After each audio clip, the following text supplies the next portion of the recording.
കവരത്തിയിൽ നിന്ന് വിട പറയുകയാണ് ഷിപ്പിലേക്ക് കയറാനായിട്ട്.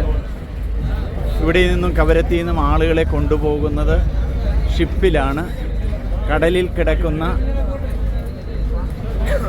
കവരത്തിയിൽ നിന്നും ആളുകളെ കൊണ്ടുപോകുന്നത് ബോട്ടിലാണ്. കൃത്യമായ എണ്ണം പോലീസ് നോക്കി, പട്ടാളം നോക്കി.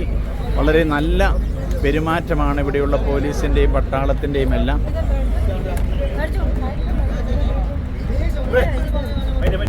കവരത്തിയിൽ നിന്നും വിട പറഞ്ഞ് കവരത്തി ഷിപ്പിലേക്ക് പോകുന്ന യാത്രക്കാർ അതിൻ്റെ കൂടെ സണ്ണി പുൽപ്പറമ്പിൽ പോകുന്നു. ബോട്ടും കപ്പലും ഒന്നും ഇടിക്കാതിരിക്കാനായിട്ട് വലിയ ടയറുകൾ വച്ചിരിക്കുന്നതാണ് ഈ കാണുന്നത്.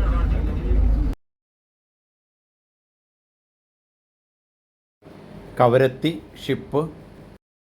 ഈ ഷിപ്പിലേക്കാണ് കവരത്തിയിൽ നിന്ന് കയറേണ്ടത്.